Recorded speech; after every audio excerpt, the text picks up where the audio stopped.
देखो रिकॉर्डिंग का मैसेज कर स्क्रीन शेयर।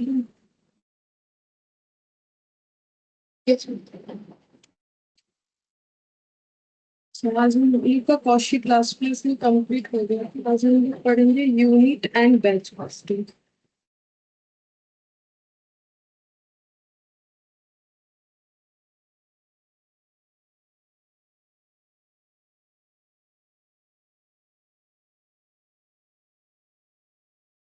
एक बार लिखते थे यूनिट कॉस्टिंग का मतलब क्या होता है।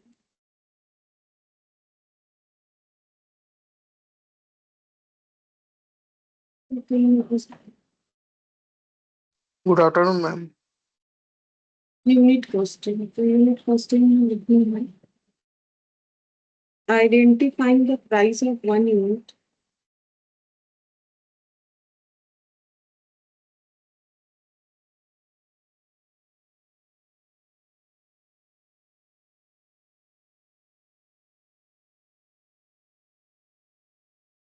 Of finished goods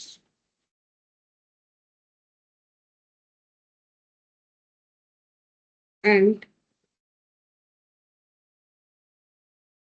unit costing methods can be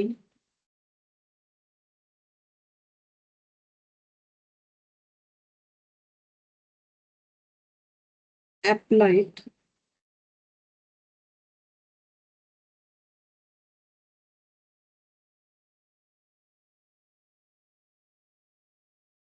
within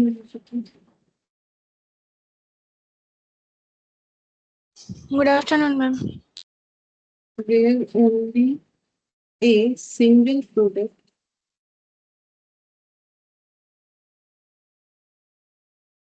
is being manufactured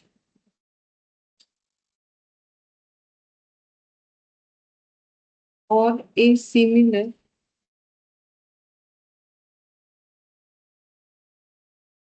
or identical range of products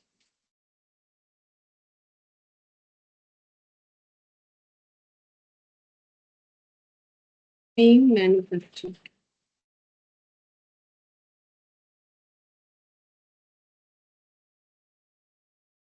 Cost per unit equal to total cost of production divided by number of units produced. Example,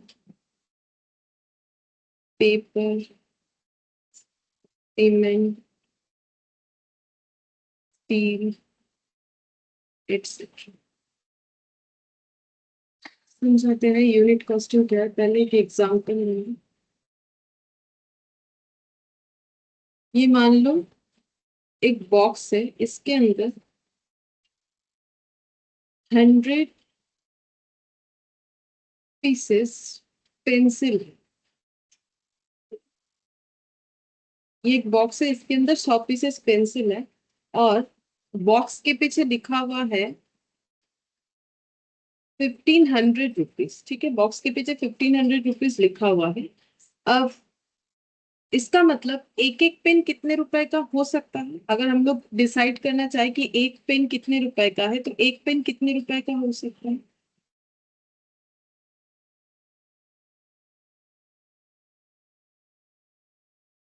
100 pieces pen अगर 1500 रुपए में है, तो एक pen, pen बोल रहे pencil, जो भी हो, पेन या पेंसिल, कितने रुपए हो सकता है एक पेन का। आवाज आ रहा है?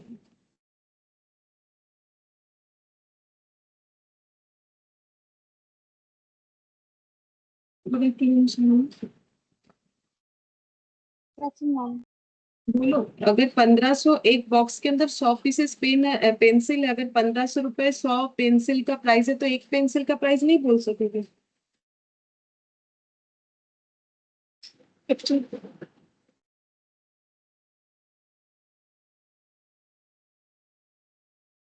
एक पेंसिल 15 रुपए का है, ठीक है। ऐसा हम लोग सोच रहे हैं कि एक पेंसिल 15 रुपए का है। हम लोग मान लो एज ए कस्टमर गए हैं, ठीक है। ये कस्टमर बना देते हैं, ये बना दिए मिस्टर ए। मिस्टर ए ने देखा कि 100 पीसेस पेंसिल है, इसमें 1500 रुपए लिखा हुआ है, तो एक पेंसिल 15 रुपए का हो गया। अब इन्होंने क्या किया, बॉक्स के अंदर से जो है 10 पेंसिल निकाल लिया, ठीक है। और सेलर को फिर वो कितना पैसा देंगे, सेलर को वो कितना पेमेंट करेंगे? अगर 10 पेंसिल उन्होंने निकाल लिया कि मुझे 10 पेंसिल चाहिए, तो वो सेलर को कितना पेमेंट करेंगे?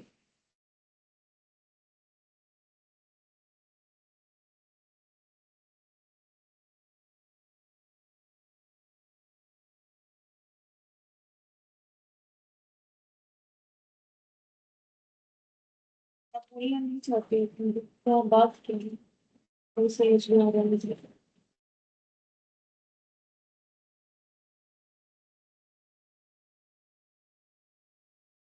हाँ, 10 पेंसिल खरीदने से सेलर को कितना पेमेंट करेंगे मिस्टर ए, मतलब जिनके पास से ये खरीद रहे हैं? ये तो कोई सवाल ही नहीं हुआ ना, बोलो जल्दी।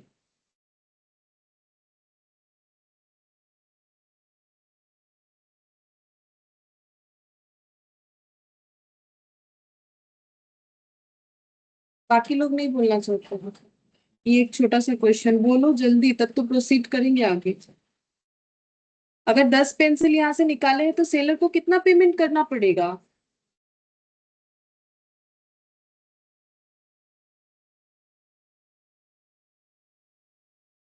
মানে একটা বক্সে 100টা পেন্সিল আছে, এক একটা পেন্সিল যদি 15 টাকা করে হয়, আমি যদি 10টা পেন্সিল কিনি তাহলে কত টাকা দিতে হবে এটা আমি বলতে পারবো না।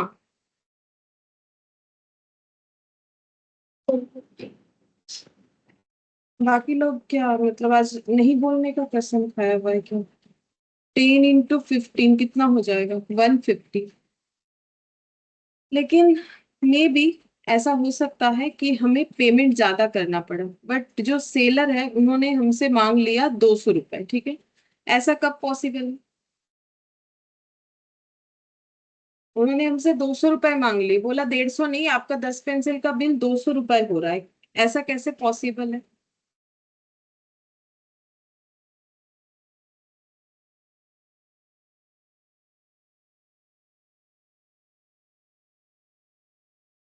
एक पेंसिल का दाम 20 रुपये लगेगा। इसका मतलब इसके अंदर जो पेंसिल्स है, सभी पेंसिल 15 रुपए करके है, ये हम लोगों ने इमेजिन किया है, बट जरूरी नहीं है कि सभी पेंसिल 15 रुपए करके है, ठीक है। ये बाहर लिखा हुआ है 1500, मतलब इसके अंदर टोटल 1500 रुपए के पेंसिल है, लेकिन इसका मतलब ये नहीं है कि हर एक पेंसिल 15 रुपए वाला है। हो सकता है कोई 5 रुपए वाला है, हो सकता है कोई 20 रुपए वाला है। तो हम लोगों ने जो चूज किया, तो हम लोगों ने तो एवरेज लगा के बोल दिया कि 150 दे देते हैं, लेकिन उन्होंने बोला 200 चाहिए। तो इसका मतलब इसके अंदर जो पेंसिल्स है वो आइडेंटिकल नहीं है। आइडेंटिकल मतलब एक जैसे नहीं है, ठीक है। तो इस पे यूनिट कॉस्टिंग एप्लीकेबल नहीं होगा। तो यूनिट कॉस्टिंग जो मेथड है वो इस पे एप्लीकेबल नहीं हो सकता है। ये सिर्फ तभी एप्लीकेबल हो सकता है अगर हम लोगों का जो है कि इसमें आइडेंटिकल प्रोडक्ट हो। तो वही लिखा हुआ है, वही समझाने के लिए पूछ रहे थे, और कुछ नहीं। रेलिवेंट चीजें पूछ रहे थे, बट तुम लोग इतना डिले कर रहे हो ये छोटा सा चीज बताने का, तो इससे अच्छा है हम ही बता देंगे, हम ही क्वेश्चन करेंगे, हम ही आंसर दे देंगे, वही ठीक है। तो जो भी हो, देखो फिर, identifying the price of 1 unit of finished goods and unit costing method, एन होगा।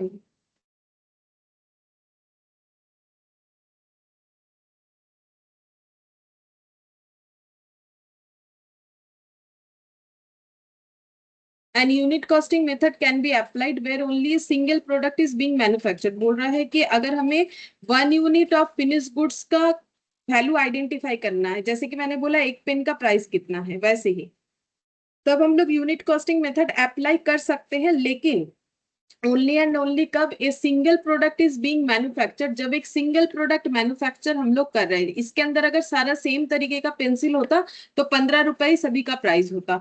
और ए सिमिलर और आइडेंटिकल रेंज ऑफ प्रोडक्ट, या तो सारे प्रोडक्ट क्या होने चाहिए, सिंगल प्रोडक्ट होने चाहिए, या फिर मतलब सिमिलर टाइप ऑफ प्रोडक्ट होना चाहिए। मतलब सिंगल मतलब एक ही तरह का पेंसिल है सभी में, सिमिलर मतलब पेंसिल अलग अलग देखने में हो सकता है, लेकिन सभी में जो रॉ मटेरियल लेबर लगा है सेम है, तो कॉस्टिंग सेम है, तो उसका सेलिंग प्राइस भी सेम है, या फिर आइडेंटिकल जो है प्रोडक्ट बेच रहे हैं, तो इससे प्राइस सेम होने का चांसेस हो जाता है।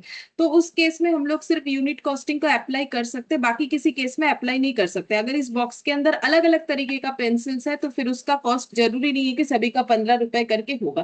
तो कॉस्ट पर यूनिट कैसे निकालना है? टोटल कॉस्ट ऑफ प्रोडक्शन जितना हो रहा है divided by number of unit produced, कितना यूनिट हम लोगों ने प्रोड्यूस किया, डिवाइड करने से हमें पता चल जाएगा कि कॉस्ट पर यूनिट कितना है। अब कौन कौन से इंडस्ट्री में ये जो है कंसेप्ट हम लोग लगा सकते हैं, जहां पेपर का प्रोडक्शन होता है, सीमेंट, स्टील, ये सब जगह पे जो है यूनिट कॉस्टिंग लगता है। तो बेसिकली यूनिट कॉस्टिंग क्या होगा ना, यूनिट कॉस्टिंग हमारा कॉस्टशीट के तरह ही होगा, ठीक है। वो कॉस्टशीट जैसे प्रेजेंट करते हैं वैसे ही प्रेजेंट करना पड़ेगा। इसमें और एक चीज बता देते हैं, लॉस। तो लॉस जो है, अगर हमारा किसी तरीके का लॉस होता है, अगर वो लॉस नॉर्मल लॉस है तो वो हो जाएगा चार्ज टू प्रोडक्शन। और अगर एबनॉर्मल लॉस है, अगर एबनॉर्मल लॉस है तो वो चार्ज टू कॉस्टिंग पीएल हो जाएगा। तो ये नॉर्मल हम लोग किसी भी जगह पे देख सकते हैं, ये ट्रीटमेंट चाहे अकाउंट्स हो, कॉस्ट हो, कहीं पर भी हो। अगर हमारे प्रोडक्शन के केस में कोई नॉर्मल लॉस है तो नॉर्मल लॉस हमेशा प्रोडक्ट के कॉस्ट में ऐड होता है, हम लोग कस्टमर से रिकवर कर सकते हैं। प्रोडक्ट के कॉस्ट में ऐड होने का मतलब कस्टमर से रिकवर कर सकते हैं, और एबनॉर्मल लॉस का मतलब हो जाएगा कि वो कॉस्टिंग पीएल में चार्ज करना पड़ेगा, मतलब वो लॉस बोल के हमें ट्रीट करना पड़ेगा। अच्छा, बस इसमें इतना पता होना काफी है, क्योंकि ऑलरेडी कॉस्ट शीट किया हुआ है, तो फिर हम लोग ये आराम से कर सकते हैं। पहला क्वेश्चन बोला है, the following data relate to the manufacture of standard product during 4 week ended 28th of February। तो हमें कुछ डेटा दिया हुआ है एक स्टैंडर्ड प्रोडक्ट का, मतलब हम लोग एक ही तरह का प्रोडक्ट बनाते हैं। 4 week ended 28 फरवरी, तो 4 week होने से एक हफ्ते में 7 दिन, तो 4 weeks में 28 days हो जाएगा। तो 28 फरवरी को ये कंप्लीट हो रहा है, ये डेटा जो दिया हुआ है 4 हफ्ते का। Raw material consume, direct wages, machine hours work, machine hour rate, तो इतने घंटे काम हुए हैं, 1 घंटा काम होने से इतना रुपए का खर्चा होता है, तो मशीन चलने का खर्चा इसके साथ इसको मल्टीप्लाई करेंगे तो पता चल जाएगा। Office overhead 10% of works cost होगा, तो हम लोग वर्क्स कॉस्ट निकालेंगे, फिर उसका 10% करेंगे तो office overhead. Selling overhead 20 per unit, unit produced and sold 10,000 at the rate of 120 each, ये बोला है। हम लोग को फाइंड आउट करने के लिए क्या बोला, you are required to find out the cost per unit and profit for the 4 week ended 28 February. तो हम लोगों को कॉस्ट पर यूनिट निकालना है और उसके साथ साथ प्रॉफिट भी निकाल के देना है। तो यहाँ पर हमें यूनिट कॉलम करना पड़ेगा, क्योंकि यूनिट कॉस्टिंग के क्वेश्चन में बता देगा कि हमें पर यूनिट निकालना है कि नहीं। अगर बोलेगा तो हमें कंपलसरी निकालना है, बाकी मैंने कॉस्ट शीट में भी बोला है हम लोग 2 कॉलम बना के कर सकते हैं। तो यहाँ पर हम लोग रेडी करेंगे statement of cost per unit and profit, particulars, cost per unit और amount।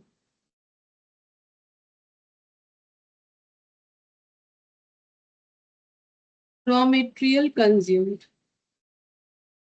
कंज्यूम्ड दिया हुआ है, तो सबसे पहले वही लिख देंगे। रॉ मटेरियल कंज्यूम्ड हो जाएगा 4 लाख, सॉरी 4 लाख टोटल में लिखना पड़ेगा। कॉस्ट पर यूनिट कितना होगा, कैसे निकालेंगे, तो कितना यूनिट के लिए 4 लाख का खर्चा होगा वो हमें देखना पड़ेगा। तो क्वेश्चन बताए यूनिट प्रोड्यूस्ड एंड सोल्ड 10,000, मतलब किसी तरीके का क्लोजिंग स्टॉक नहीं होगा। तो यहाँ पर लिख देते हैं यूनिट प्रोड्यूस्ड 10,000 यूनिट। हम लोग 10,000 यूनिट के ऊपर क्वेश्चन सॉल्व कर रहे हैं, तो एक यूनिट का कॉस्ट कितना हो जाएगा, 4 लाख को 10,000 से डिवाइड करने से 40 होता है, तो मैंने 40 लिख दी। फिर नेक्स्ट हम लिखेंगे डायरेक्ट वेजेस, 2,40,000 है। डायरेक्ट वेजेस ये हो जाएगा 2,40,000 फॉर 10,000 यूनिट, तो पर यूनिट के लिए 24 हो जाएगा। इसके अलावा और कोई डायरेक्ट खर्चा नहीं है, तो ये दोनों मिला के हम लोग का हो जाएगा प्राइम कॉस्ट। तो प्राइम कॉस्ट हो जाएगा 64, और यहाँ पर हो जाएगा हम लोग का 6,40,000। फिर यहाँ पर ऐड हो जाएगा फैक्ट्री ओवरहेड, फैक्ट्री ओवरहेड में आएगा मशीन एक्सपेंसेस, एक ही खर्चा था तो वही लिख रहे हैं हम, मशीन एक्सपेंसेस। तो मशीन एक्सपेंसेस 3200 इंटू 40 हो जाएगा। तो टोटल कितना हो जाएगा 3200 इंटू 40 करने से 1,28,000 डिवाइडेड बाई 10,000 यानी 12.8 पर यूनिट कॉस्ट। तो ये ऐड करने से आ जाएगा फैक्ट्री कॉस्ट।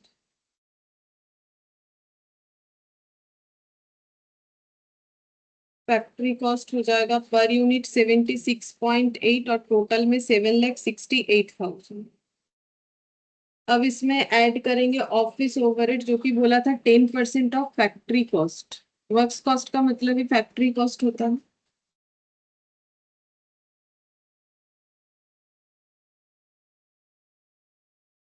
सेवन लैख 68,000, तो ये हो जाएगा 76,800 और 76.8 का 10% तो 7.68 हो जाएगा।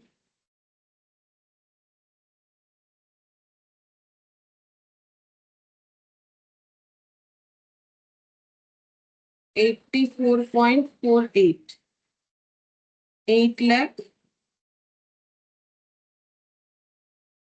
8,44,800 ये हो जाएगा टोटल। ये ऐड होके आ जाएगा कॉस्ट ऑफ प्रोडक्शन। नॉर्मली इसको हम लोग बोल सकते हैं ग्रॉस फैक्ट्री कॉस्ट, फिर इसमें ओपनिंग क्लोजिंग WI पे एडजस्ट होने से हो जाएगा नेट फैक्ट्री कॉस्ट। वो तो फैक्ट्री के यहाँ पर, क्योंकि ऑफिस ओवरहेड डायरेक्टली इस पे ऐड कर दिया तो ये कॉस्ट ऑफ प्रोडक्शन आएगा, क्योंकि फैक्ट्री कॉस्ट में नेट ग्रॉस करने लायक कुछ डेटा है नहीं, तो ऑफिस ओवरहेड ऐड हुआ तो कॉस्ट ऑफ प्रोडक्शन निकल के आ गया। इसमें भी कुछ ओपनिंग क्लोजिंग फिनिश गुड्स है नहीं, तो अगर होता तो फिर हमारा COGS निकल के आता, वो सब नहीं निकला, कॉस्ट ऑफ प्रोडक्शन आ गया। इसके बाद सीधा सेलिंग ओवरहेड आ जाएगा 20 पर यूनिट। तो ऐड करेंगे सेलिंग ओवरहेड। सेलिंग ओवरहेड हमेशा से सोल्ड आउट यूनिट पे होता है, तो वो बोला है 10,000 यूनिट ही इनका बिका है जितना इन्होंने प्रोड्यूस किया 20 करके, तो यहाँ पर यूनिट कॉस्ट 20 और यहाँ पर हो जाएगा 2 लाख 104.48, 10,44,800 ये हो गया। अब हम लोग को प्रॉफिट भी निकालने बोला था, तो प्रॉफिट देख लेते हैं कितना लगाने के लिए बोला गया था। प्रॉफिट बोला गया था, सेलिंग प्राइस बताया था 120 करके है, तो प्रॉफिट बैलेंस करके आ जाएगा। अगर ये 120 है तो प्रॉफिट कितना आएगा वो देखना। 120 माइनस 104.48, 15.52 इंटू 10,000, तो टोटल प्रॉफिट हो जाएगा 1,55,200। तो टोटल करने से आ जाएगा 120 इंटू 10,000 करने से जो आंसर आएगा वही आना चाहिए, तो 120 इंटू 10,000 12 लाख। तो ये टोटल करने से भी 12 लाख ही आना चाहिए। हाँ 12 लाख ही आ रहा है, तो ये हो गया हम लोग का।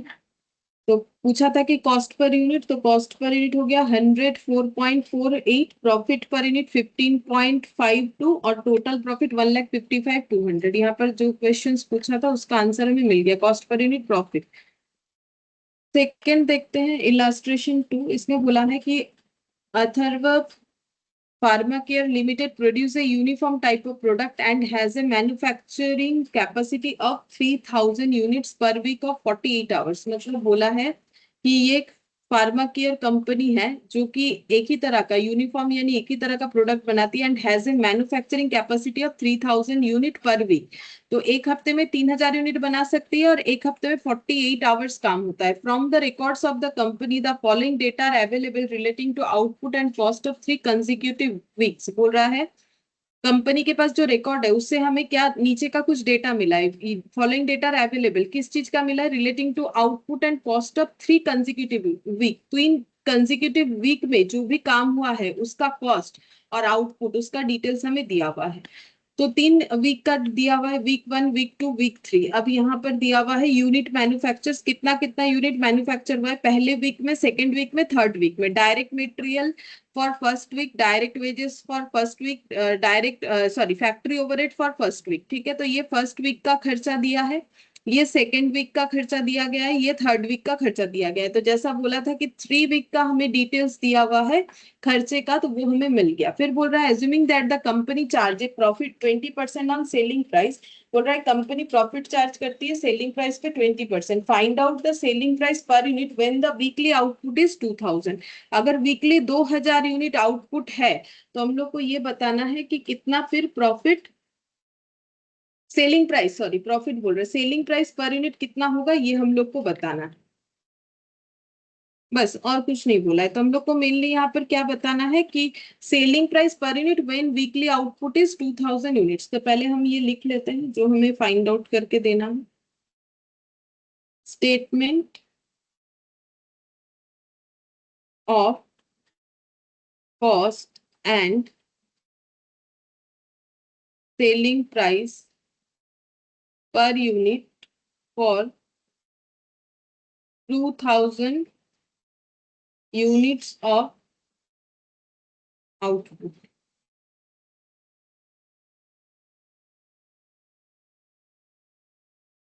तो अगर मुझे कॉस्ट निकालना है, सेलिंग प्राइस निकालना है, तो मुझे कॉस्ट शीट कर लेना चाहिए। तो वही हम लोग करेंगे यहाँ पर, पर्टिकुलर्स कॉस्ट पर यूनिट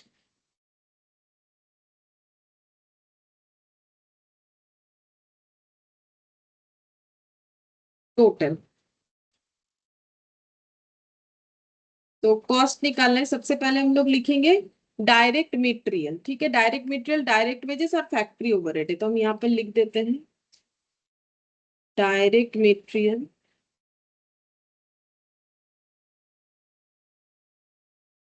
अब बात ये है कि ये सब 1200 यूनिट, 1600 यूनिट और 1800 यूनिट का है, हम लोगों को 2000 यूनिट के ऊपर निकाल के देना है। तो फिर मटेरियल का कॉस्ट कितना होगा हमें कैसे पता चलेगा? तो मटेरियल का कॉस्ट पर यूनिट हमें पता करना पड़ेगा, तभी हम लोग कर सकते हैं ना। अगर मटेरियल का कॉस्ट पर यूनिट पता नहीं चलेगा तो हम लोग कैसे कर सकते हैं? तो इसके लिए हमें क्या करना पड़ेगा, यहाँ पर चेक करना पड़ेगा यहाँ पर कि अगर मटेरियल 9000 रुपीज खर्चा होता है 1200 यूनिट बनाने में, तो पर यूनिट मटेरियल कॉस्ट कितना है ये चेक करना पड़ेगा। क्या तुम लोग बताना चाहोगे कि पर यूनिट मटेरियल कॉस्ट क्या होगा?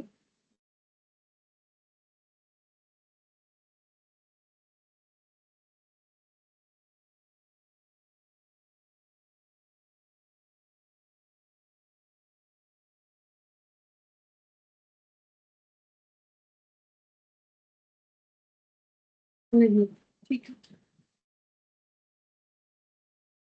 9000 रुपीज का मटेरियल खर्चा हुआ है 1200 यूनिट बनाने के लिए, तो पर यूनिट मटेरियल कॉस्ट हो रहा है 7.5। ये आ जाएगा हम लोग का 7.5 करके। 12,000 रुपए का खर्चा हुआ है 1600 यूनिट बनाने का, तो पर यूनिट मटेरियल कॉस्ट हो जाएगा फिर 7.5।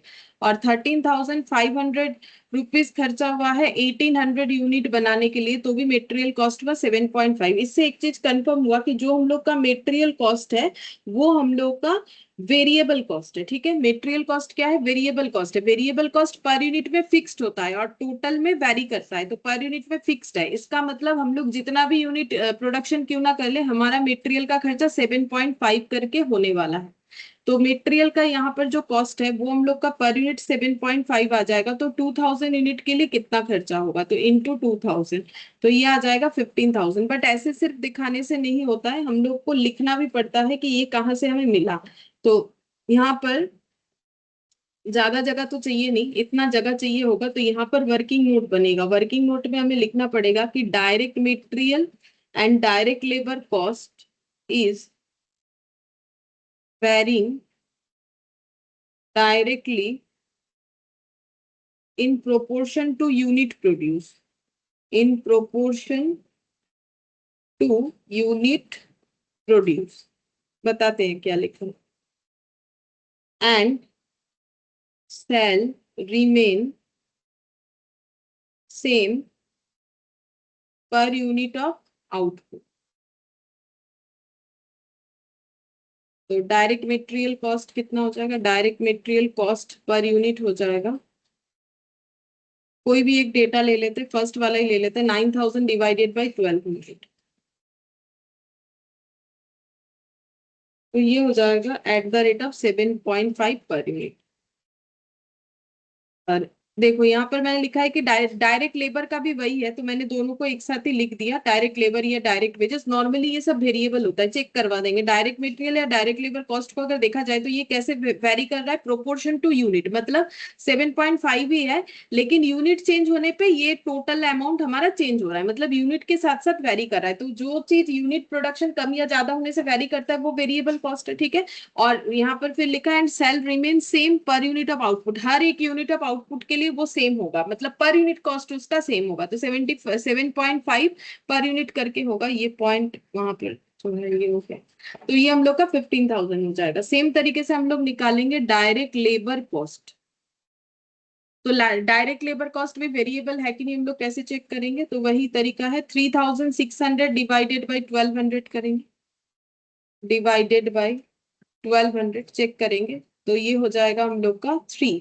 तो ये 3 हो गया। अब सभी में 3 है कि नहीं चेक कर लेते, ये 3 हो जाएगा। 4800 डिवाइडेड बाई 1600, तो 16348 होता है, तो ये भी ठीक है। 18354 होता है, ये भी वही 3 है, मतलब ये वेरिएबल कॉस्ट है, ठीक है। तो ये डायरेक्ट ये 3 रुपीज करके हो जाएगा, 3 रुपीज करके 2000 यूनिट का हो जाएगा 6000। और यहाँ पर निकाल लेते हैं, direct labour cost per unit हो जाएगा, कोई भी एक डेटा डिवाइडेड बाय, ये पहला वाला ही लेते हैं, 3600 डिवाइडेड बाय 1200, तो ये हो जाएगा at the rate of 3 per unit. अब ये दोनों ऐड करने से आ जाएगा हम लोग का प्राइम कॉस्ट, क्योंकि इसके बाद आ रहा है हम लोग का फैक्ट्री ओवरहेड, ओवरहेड का खर्चा, तो यहाँ पर लिखेंगे प्राइम कॉस्ट। तो प्राइम कॉस्ट आ गया 10.5, 21,000। अब इसके साथ ऐड हो जाएगा फैक्ट्री ओवरहेड, लेकिन नॉर्मली ओवरहेड का खर्चा वेरिएबल नहीं होता है, वेरिएबल भी हो सकता है और जो है फिक्स्ड भी हो सकता है, या फिर मिक्स्ड अप भी हो सकता है, कुछ वेरिएबल कुछ फिक्स। जैसे फैक्ट्री ओवरहेड यहाँ पर दिख रहा है हम लोग को 31,000। अब ये वेरिएबल है कि फिक्स्ड है या क्या है वो कैसे पता करेंगे, वही सेम तरीका डिवाइड करके, तो 31,000 डिवाइडेड बाई 1200, तो ये हो जाएगा 25.83 पर यूनिट करके। फिर 33,000 डिवाइडेड बाई 1600, तो ये हो जाएगा 20.625।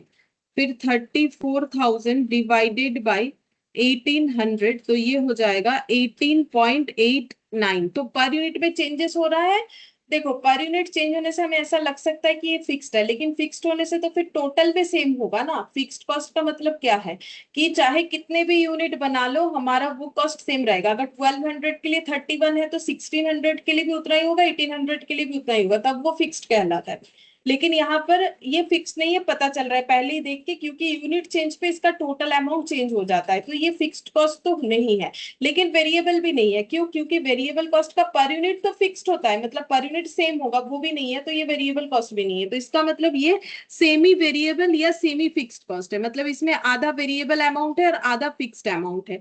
तो वो हम लोग कैसे आइडेंटिफाई करेंगे कि कितना वेरिएबल है और कितना फिक्स्ड है, तो उसके लिए हम लोग एक कैलकुलेशन करेंगे। ये कैलकुलेशन हमारे बाकी बहुत सारे चैप्टरों में काम आएगा। तो सबसे पहले यहाँ पर एक वर्किंग नोट बनाना पड़ेगा हम लोग को, वर्किंग नोट नंबर 2।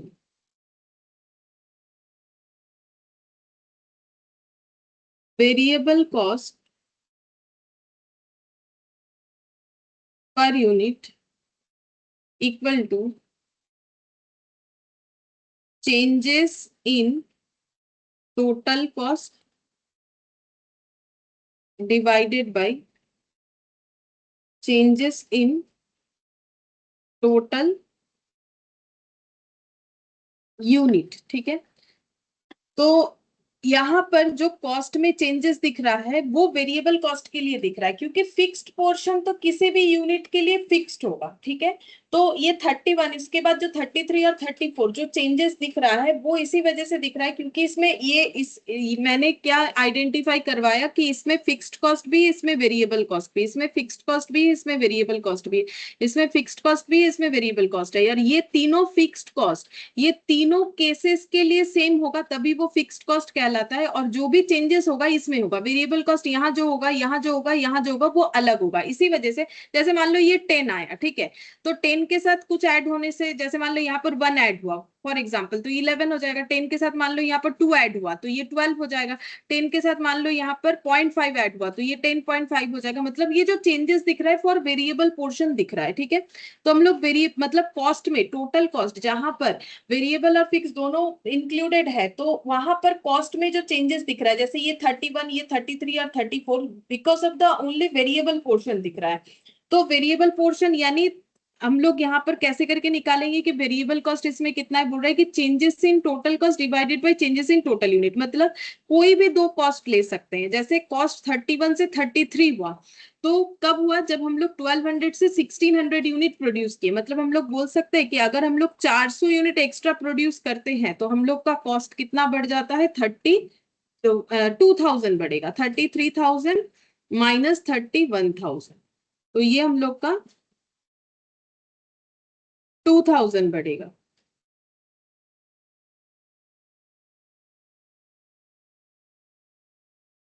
तो पर यूनिट कितना करके चेंज हो रहा है, पर यूनिट चेंज हो जाएगा ₹5 पर यूनिट करके चेंज होगा। मतलब ये बता देते हैं कि चेंजेस इन टोटल कॉस्ट का मतलब हो गया कि मेरा कॉस्ट अगर 31 से 33 हुआ है क्योंकि मैंने 400 यूनिट ज्यादा प्रोड्यूस किया है, ठीक है। अब ये जो यूनिट एक्स्ट्रा प्रोड्यूस होने से या कम प्रोड्यूस होने से जो खर्चे में चेंजेस होता है वो वेरिएबल कॉस्ट है, क्योंकि यूनिट के साथ वेरिएबल कॉस्ट कैसे चेंज होता है, यूनिट बढ़ने से वेरिएबल कॉस्ट बढ़ता है, यूनिट कम होने से वेरिएबल कॉस्ट कम हो जाता है।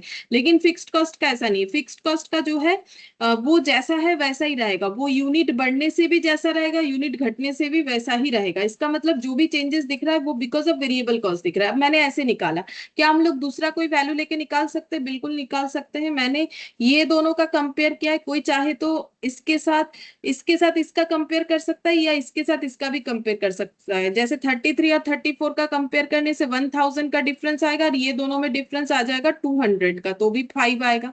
और 31 और 34 का करने से 3000 का कॉस्ट का डिफरेंस और 1200 और 1800, तो ये 600 का यूनिट का डिफरेंस, तो ये भी 5 आ जाएगा। तो कैसे भी करें हमारे लिए वो आंसर 5 जो है वो सारे केसेस में होगा। कोई भी दो डेटा लेके हम लोग कर सकते हैं चेंज फाइंड आउट करने के लिए। मैंने स्टार्टिंग का दो डेटा लिया है, कोई भी डेटा लेके किया जा सकता है। तो ये 5 पर यूनिट हो गया। इसका मतलब हम लोग ये बोल सकते हैं कि total factory overhead for any case, मतलब for week 1, week 2, week 3 equal to है total fixed factory overhead minus,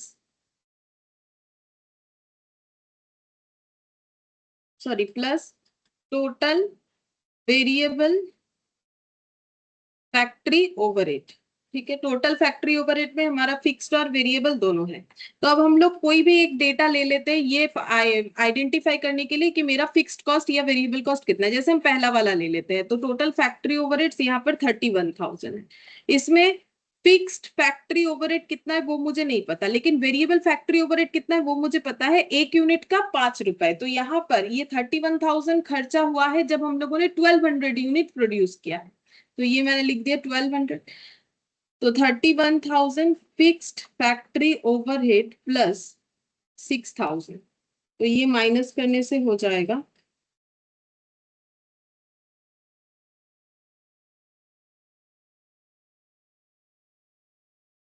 25,000, यानी कि फिक्स्ड फैक्ट्री ओवरहेड हो जाएगा 25,000। क्या ये किसी भी डेटा को लेके करते तो हो जाता? बिल्कुल हो जाता। अगर मैंने 31 लिया, अगर 33 लेते तो भी होता। 33 के केस में 1600 इंटू 5 होता, 33 यहाँ पर 33 होता और 1600 इंटू 5 होता, तो 1600 इंटू 5 कितना होता है, 8000, और यहाँ पर 33,000, तो ये आ जाएगा 25। अगर हम लोग ये वाला डेटा लेते 34 तो भी हो जाता। उस केस में 1800 इंटू 5 होता, 1800 इंटू 5 और 33,000, तो 33 नहीं है शायद, 34 है, हाँ 34 था, तो इसीलिए मेरा 1 कम हो गया। जो भी हो 25,000 हर एक केस में आ जाएगा, ठीक है। तो इसका मतलब फिक्स्ड फैक्ट्री ओवरहेड है 25,000 और वेरिएबल फैक्ट्री ओवरहेड है एट द रेट ऑफ 5 करके। अब यहाँ पर फैक्ट्री ओवरहेड को हमें दो पोर्शन में डिस्ट्रीब्यूट करके लिखना पड़ेगा। एक हो जाएगा फिक्स्ड पोर्शन, एक हो जाएगा हमारा वेरिएबल पोर्शन, ठीक है। तो हम यहाँ पर ऐसे करके लिख देते हैं, या फिर हम दोनों का यूनिट बना के लिख देते हैं। तो कितना करके हो जाएगा,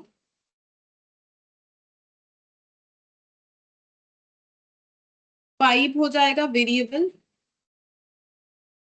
और फिक्स्ड हो जाएगा, ऐसे लिख देते हैं। वेरिएबल अलग अलग भी लिख सकते हैं, variable at the rate of 5 करके। तो यहाँ पर 5 ऐड हो जाएगा, तो 5 इंटू 2000 मतलब 10,000। और फिक्स्ड वाला पोर्शन कितना हो जाएगा, फिक्स्ड तो हमारा 25,000 ही लगेगा। अब 25,000 फॉर 2000 यूनिट, तो हम लोग डिवाइड करके देख लेते हैं पर यूनिट मेरा इस केस में कितना आ रहा है। तो 12.5 आ रहा है, तो ऐसे करके मैंने निकाल ली। तो यहाँ पर हो जाएगा टोटल 10.5 प्लस 5, तो ये आ गया 28। 25 प्लस 10 प्लस 21, तो ये आ जाएगा मेरा 56,000। अच्छा, मुझे प्रॉफिट भी निकालने बोला था, तो हम इसको कवर तो नहीं कर सकते। फिर मुझे बोला है 20% ऑन सेलिंग प्राइस प्रॉफिट है, तो ऐड करेंगे प्रॉफिट। प्रॉफिट इसके लिए भी वर्किंग नोट बना लेते हैं, वर्किंग नोट नंबर 3।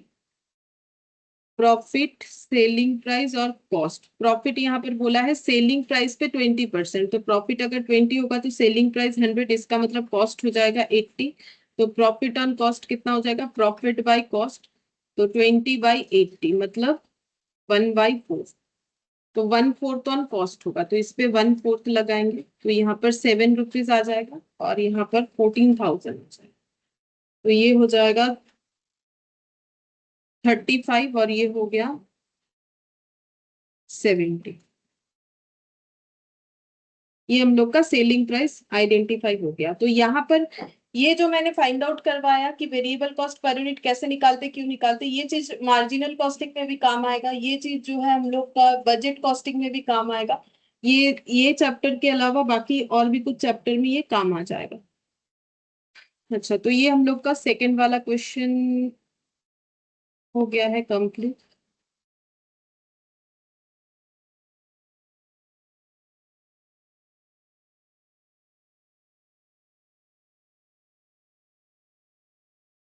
थर्ड वाला जो है, ये हमें बैच कॉस्टिंग का दिया, बट मैंने अभी बैच नहीं करवाया, तो हम एक बार यूनिट कॉस्टिंग का जो प्रैक्टिकल क्वेश्चन है वो करते हैं, उसके बाद बैच कॉस्टिंग बताएंगे। तो यहाँ पर देखते हैं, यहाँ पर बोला है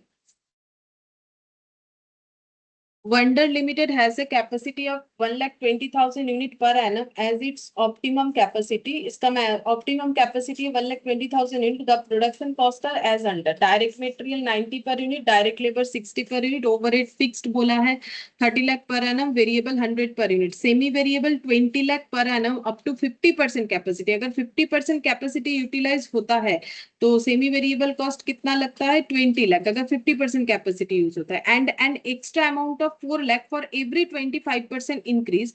बोल रहा है कि अगर इससे 25% इंक्रीज हुआ तो फिर कितना लगेगा, 4 लाख एक्स्ट्रा और लगेगा। मतलब 50% की जगह अगर हम लोग 75% यूज करते हैं तो 50% के लिए 20 लाख और एक्स्ट्रा 25% के लिए 4 लाख लगेगा इंक्रीज इन कैपेसिटी। और पार्ट देयर ऑफ मतलब 25% से भी अगर कम हुआ तो भी 4 लाख लगेगा। इस लैंग्वेज का मतलब ये बताया गया है, पढ़ के एक बार समझ लेना है। यहाँ पर बोला है कि सेमी वेरिएबल कॉस्ट कैसे लगेगा, बोल रहा है कि 20 लाख लगेगा अप टू 50% कैपेसिटी। अगर हम लोग अपना ये जो मशीन है, मशीन या क्या है, बोला है यहाँ पर उनका प्रोडक्शन कैपेसिटी, ठीक है। तो अप टू 50% अगर कैपेसिटी यूज होगा तो 20 लाख का सेमी वेरिएबल खर्चा लगेगा। और अगर हम लोगों ने इसके बाद एक्स्ट्रा और 25% यूटिलाइज किया तो हर 25% के लिए 4 लाख करके खर्चा एक्स्ट्रा लगेगा। लेकिन अगर 25% से कम हुआ पार्ट देयर ऑफ तो भी हमें कितना लगेगा, वही 4 लाख लगेगा, यहाँ पर बोला है। And an extra amount of 4 lakh for every 25% increase in capacity और पार्ट देयर ऑफ। 25% या 25% के पार्ट होने से मतलब 25% का कम, 25% का पार्ट यानी 25% में कुछ और, मतलब जैसे 25% का पार्ट तो जैसे 12% हो गया, ठीक है, या कुछ भी। तो बोल रहा है उसमें भी हमारा 4 लाख लगेगा। The production is made to order and not for stock. बोल रहा है कि जो प्रोडक्शन किया जाएगा वो ऑर्डर के लिए ऑर्डर किया गया, इसी वजह से सेल के लिए नहीं किया, स्टॉक करके नहीं रखना है, मतलब किसी तरीके का क्लोजिंग स्टॉक इस क्वेश्चन में नहीं होगा।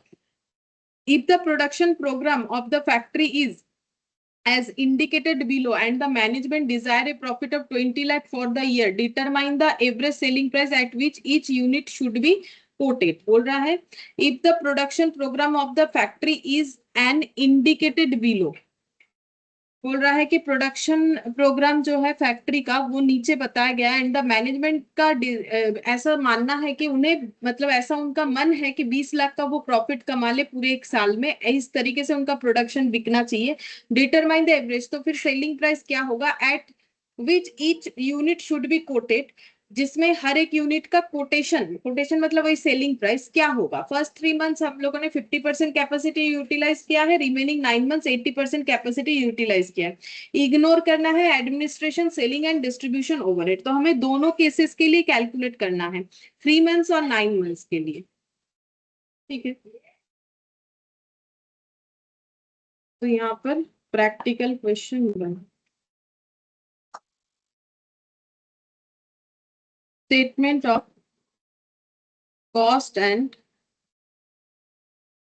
Total sales.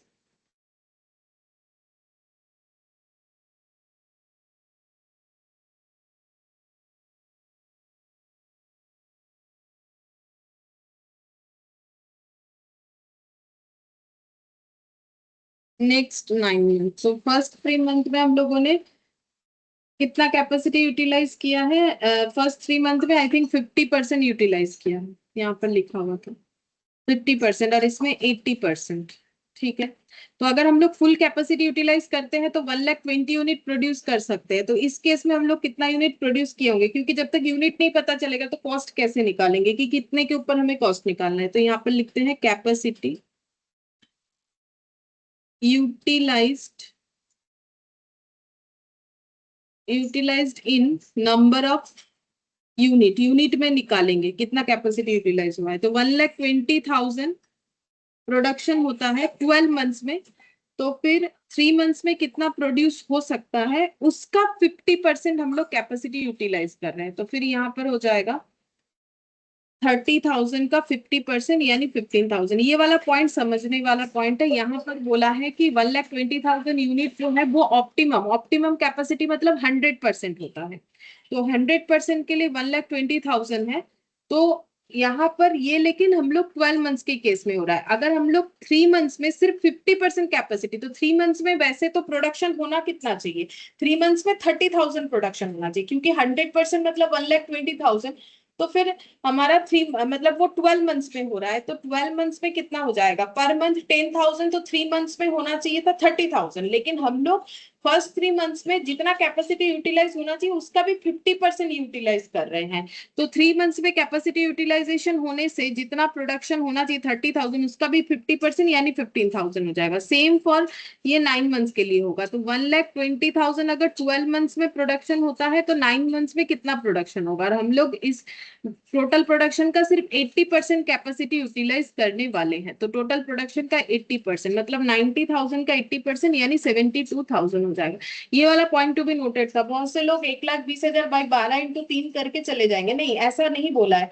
हमें बोला है, यहाँ पर बोल दिया है कि फर्स्ट 3 मंथ्स हम लोग जो भी कैपेसिटी यूटिलाइज कर सकते हैं उसका 50% ही करेंगे, मतलब जितना प्रोडक्शन हो सकता है एक्चुअली में उसका 50% ही करेंगे। और 9 मंथ्स में जितना प्रोडक्शन हो सकता है उसका 80% ही प्रोडक्शन करेंगे, क्योंकि कैपेसिटी कम यूटिलाइज करेंगे तो कम होगा। जैसे अगर 3 मंथ्स में एग्जाम्पल के तौर पे 100 यूनिट होने वाला था तो फिर 50 यूनिट होगा अगर हम लोग 50% कैपेसिटी यूटिलाइज करेंगे। तो वैसे ही करके निकाल लिया। ये 1,20,000 100% कैपेसिटी है, तो 100% के लिए अगर 1,20,000 है तो हम लोग का ये 50% के लिए जितना होना चाहिए उससे भी कम होगा। या फिर बेटर है कि ऐसे करके निकाल सकते हैं 1,20,000 for 12 months then for 3 months, क्योंकि ये फर्स्ट 3 मंथ्स है। फर्स्ट 3 मंथ्स में कितना कैपेसिटी यूटिलाइज है 50% और यहाँ पर 80%।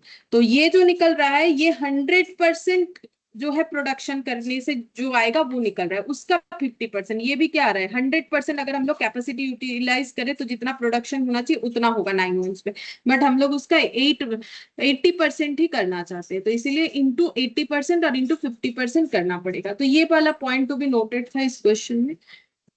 अब हम लोग जो है कैलकुलेशन करना स्टार्ट कर सकते हैं। यहाँ पर एक कॉलम हो जाएगा पर यूनिट का और टोटल कॉस्ट का। ये हम फर्स्ट 3 मंथ्स के नीचे कर रहे हैं और इसके नीचे भी हो जाएगा पर यूनिट का और टोटल कॉस्ट का। और एक टोटल कॉलम भी बनना चाहिए, बताते हैं क्यों चाहिए होगा, बनने से ही पता चलेगा। तो यहाँ पर एक टोटल कॉलम बना लेते हैं, फिर हम बताएंगे क्यों हमें जरूरी है ये बनाना। फिर यहाँ पर देखते हैं क्या क्या कॉस्ट दिया हुआ है हम लोग को। Direct material, direct labour. तो यहाँ पर लिखते हैं डायरेक्ट मटेरियल, डायरेक्ट लेबर 90 60, 90 और 60। तो 90 इंटू 15,000, क्योंकि इस केस में 15,000 होगा, तो 9 इंटू 15, तो ये हम लोग का हो जाएगा 135 इतना।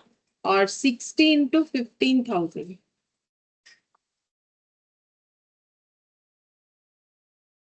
तो ये हो जाएगा 9 लाख।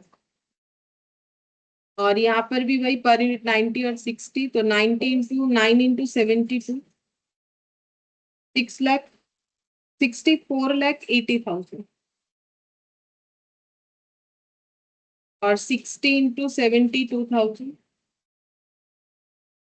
43,20,000। अब ये भी टोटल करेंगे, इधर का भी टोटल कर लेंगे, तो ये कितना हो जाएगा। हम्म, यहाँ पर 15,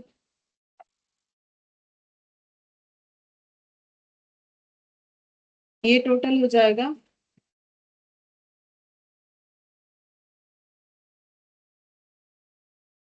783 आएगा।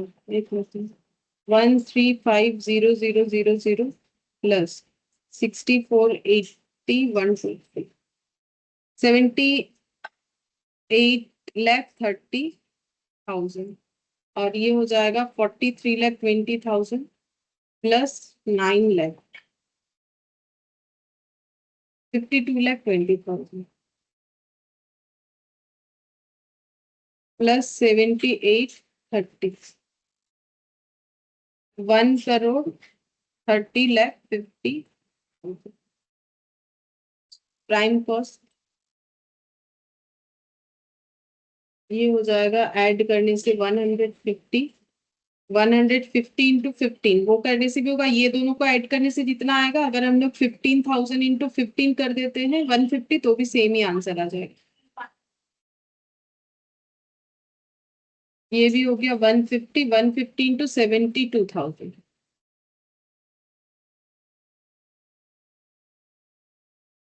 1,08,00,000, 1,08,00,000 टोटल करने से इतना हो जाएगा। तो ये हो गया प्राइम कॉस्ट। इसके बाद ऐड होगा, देखते हैं क्या खर्चा दिया हुआ है। इसके बाद ऐड होगा ओवरहेड, फिक्स्ड और वेरिएबल। तो ओवरहेड,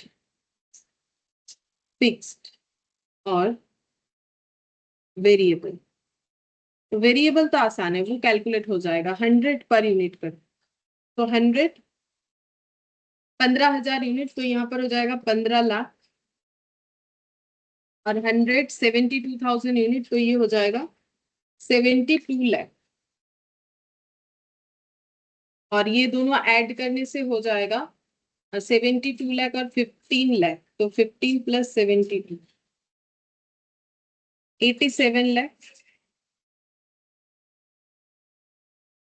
फिक्स्ड हमें समझना पड़ेगा। तो फिक्स्ड क्या होगा, बोल रहा है कि 30 लाख पूरे एक साल का, और ये देखो पूरे एक साल का डेटा है, फर्स्ट 3 मंथ्स और नेक्स्ट 9 मंथ्स, यानी 9 + 3 12, तो पूरे 12 मंथ्स में हम लोग का 50 लाख का खर्चा होगा। तो ये 50 लाख जो फिक्स्ड ओवरहेड है वो हम यहाँ पर तो लिख देंगे, ये टोटल में हम लिख देंगे 50 लाख, इसमें तो कोई प्रॉब्लम नहीं है। लेकिन ये दोनों में कैसे डिस्ट्रीब्यूट करें, तो फिर नॉर्मली फिक्स्ड कॉस्ट कभी डिस्ट्रीब्यूट नहीं होता है, लेकिन ये पूरे साल का खर्चा बताया, पूरे साल में हम लोगों ने कैपेसिटी यूटिलाइजेशन अलग अलग किया, 3 मंथ्स में कुछ और, 9 मंथ्स में कुछ और, तब ये खर्चे को हमें क्या करना पड़ेगा, अपोर्शन करना पड़ेगा। कैसे करेंगे, मंथ वाइज ही कर देंगे, तो 3:9 में हमें ये डिस्ट्रीब्यूट करना पड़ेगा। तो ये भी इस क्वेश्चन में पॉइंट टू बी नोटेड था कि हमें फिक्स्ड कॉस्ट को मंथ के हिसाब से डिस्ट्रीब्यूट करना पड़ेगा, क्योंकि 50 लाख फॉर होल ईयर है, और ईयर के डेटा को जो है 3 और 9 मंथ्स में डिस्ट्रीब्यूट करना पड़ेगा, क्योंकि प्रोडक्शन 3 मंथ्स में कुछ और 9 मंथ्स में कुछ और हुआ है। तो 50 लाख को हम लोग डिस्ट्रीब्यूट करते हैं डिवाइडेड बाय 12 × 3, तो ये हो जाएगा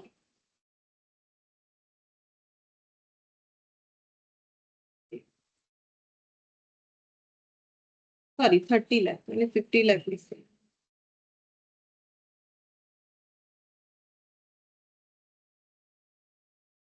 30 लाख डिवाइडेड बाय 12 × 3, तो ये हो जाएगा 7,50,000, और बाकी हो जाएगा माइनस कर देते हैं 30 लाख, तो ये हो जाएगा 22,50,000।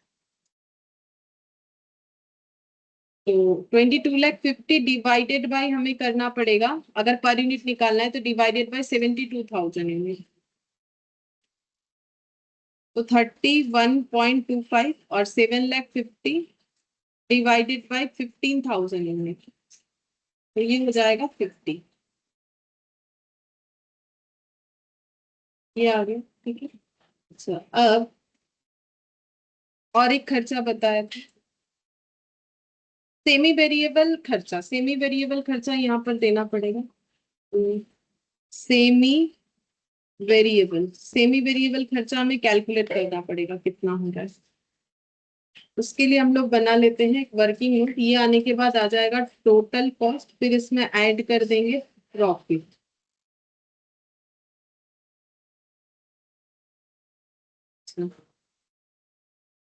सेमी वेरिएबल कॉस्ट हम लोग निकालेंगे, working note number 1, semi variable cost का बोला था कि 50% कैपेसिटी यूटिलाइज होने से 20 लाख, तो 50% capacity utilise semi variable cost 20 lakh divided by 12 months into 3 months, तो यहाँ पर हो जाएगा 5 लाख।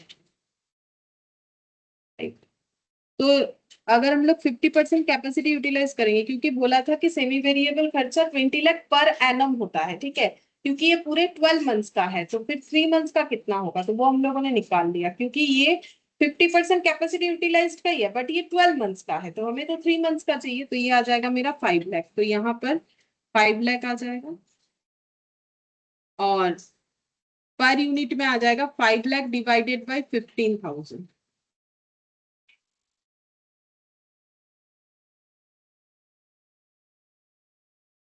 33.33 आ गया।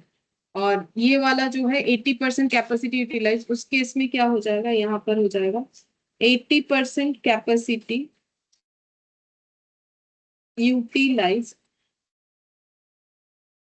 तो सेमी वेरिएबल खर्चा कैसे होगा, तो अप टू 50% बोला है 20 लाख पर एनम, ठीक है, फिर नेक्स्ट 25% के लिए बोला था 4 लाख एक्स्ट्रा लगेगा पर एनम, ये सब पर एनम ही निकाल रहे, 4 लाख होगा। अब मैंने एक्स्ट्रा 25% यहाँ पर इसीलिए ले लिया क्योंकि हम लोगों ने कैपेसिटी यूटिलाइज किया है 80%, तो 50% तो किया ही है, एक्स्ट्रा 25% भी किया है, तब भी कम पड़ रहा है, 75% ही हुआ है। तो और नेक्स्ट कितना परसेंट कैपेसिटी यूटिलाइज किया होगा, 5%। अब ये 5% के लिए भी 4 लाख ही लगेगा, क्योंकि हमें बोला है कि नेक्स्ट 25% के लिए जो लगेगा उसका पार्ट हुआ, मतलब 25% से कम जितना पोर्शन होगा उसके लिए भी सेम लगेगा। तो 80% के लिए पर एनम लग जाएगा 28 लाख पर एनम। ठीक है, हमें निकालना है 9 मंथ्स का, तो 9 मंथ्स का कितना होगा वो हम लोग को निकालना पड़ेगा।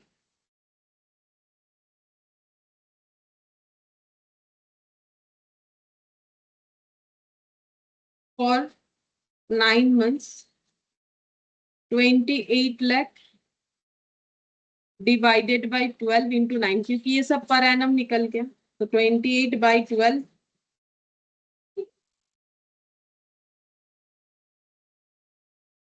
तो ये आ जाएगा 21 लाख। तो यहाँ पर लिख देते हैं 21 लाख।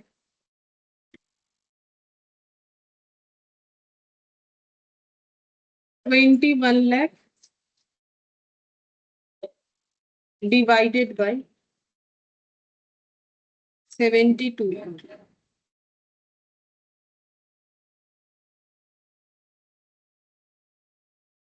29.166 आ रहा है, मतलब 29.17। और ये टोटल करने से आ जाएगा 21 और 5, 26 में, ये टोटल में आता है। अच्छा, अब यहाँ पर देखते हैं 150 और 50, 200, 300, 333.33 ये आ रहा है। और ये आ जाएगा 22,50,000 plus 7,50,000 plus 15 lakh plus 5 lakh, तो ये 50 लाख आ रहा है। तो ये आ जा रहा है 150 प्लस 31.25 प्लस 129.17, तो ये आ रहा है 310.42 इंटू करके देखते हैं, आ जाएगा शायद 72,000, क्योंकि यहाँ पे अप्रोक्सीमेशन है नहीं। तो ये आ जा रहा है 2,23,50,000 आना चाहिए, वो अप्रोक्सीमेशन के लिए 240 आ रहा है। छोड़ो, ऐड ही करके देखना पड़ेगा, क्योंकि अप्रोक्सीमेशन में था इसमें भी। तो 1,08,000 और ये 22,50,000, 72,00,000, 21,00,000, 223,50। अब इसका टोटल करेंगे 135,000,000 प्लस 30 लाख, और ये हो जाएगा 56 lakh, 56 lakh plus 87 lakh,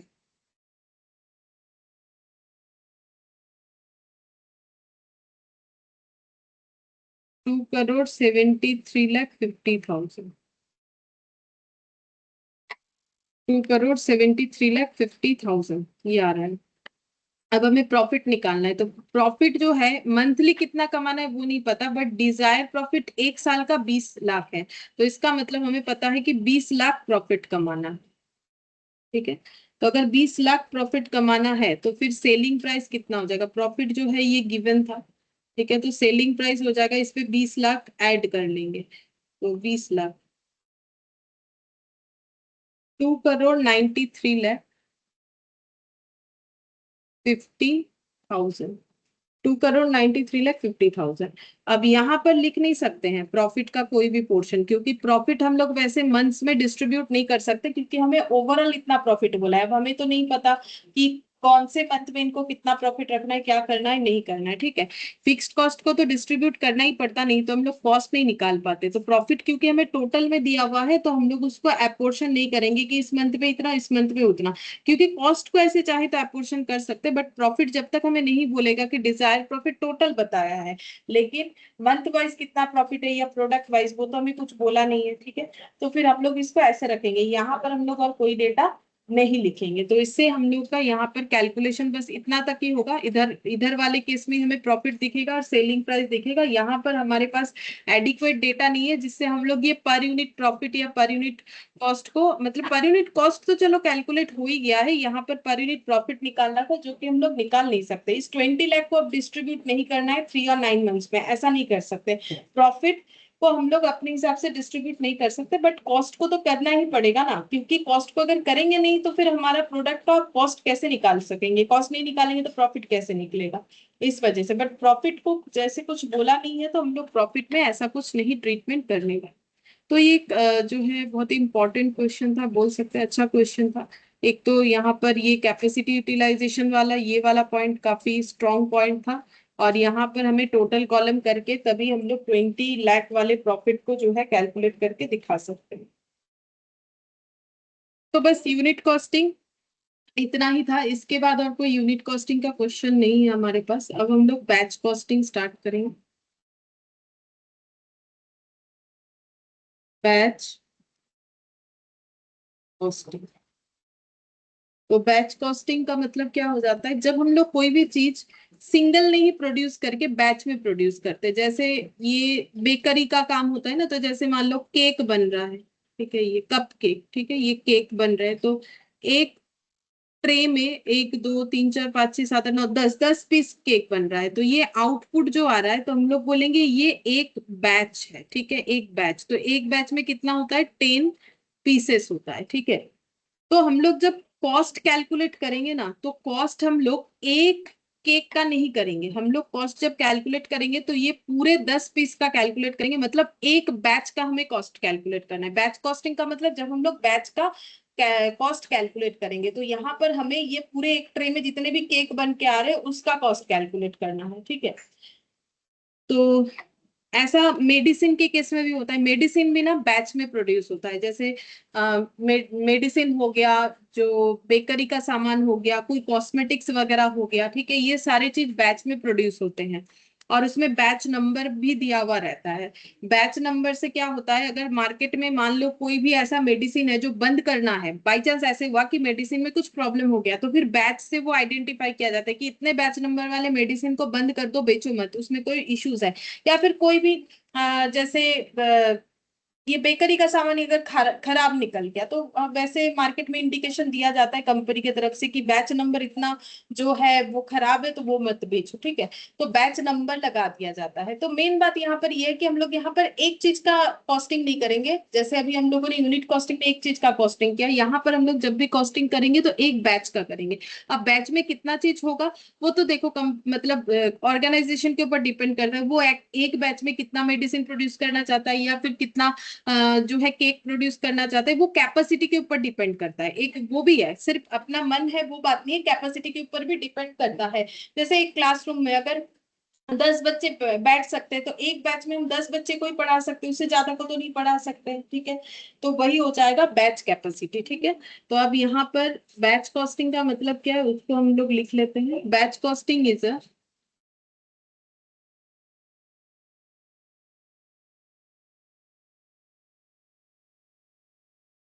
type of specific order costing where articles are manufactured in predetermined lots known as batch. Under this costing method,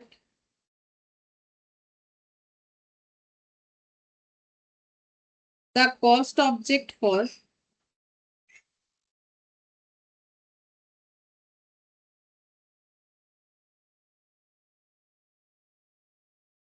cost determination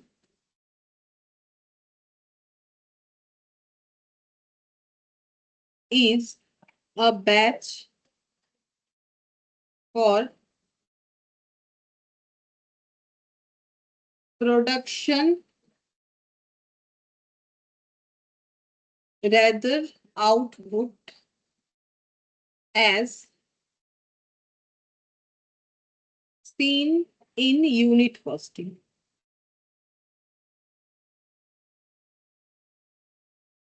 बताते हैं क्या लिखा।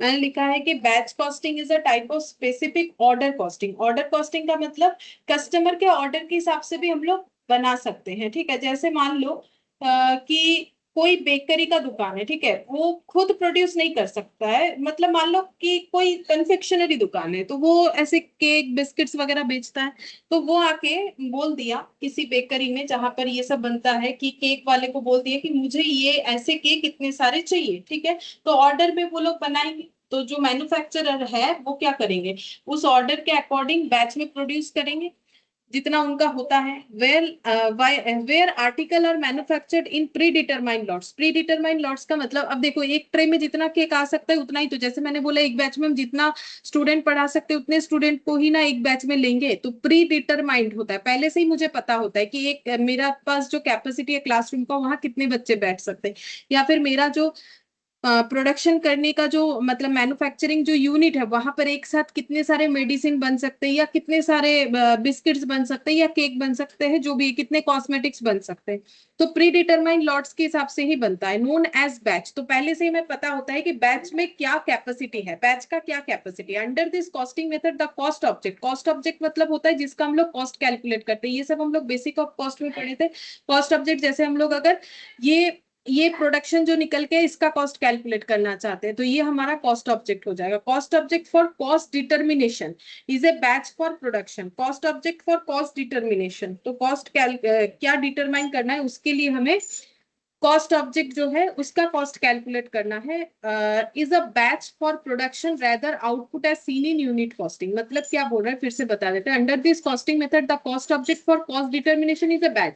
यहाँ पर जो जिस चीज का हम लोग कॉस्ट निकालते हैं वो होता है एक batch for production rather than output as seen in unit costing. हम लोग यहाँ पर आउटपुट को एक बैच के हिसाब से देखते हैं, एक एक यूनिट के हिसाब से नहीं देखते, जैसे हम लोग यूनिट कॉस्टिंग में देखा करते थे, ठीक है।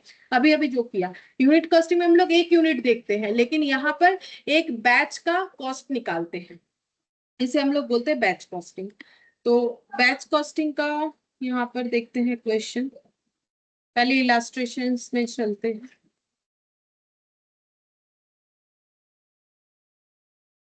ये वाला बोल रहा है अर्नव कन्फेक्शनरीज,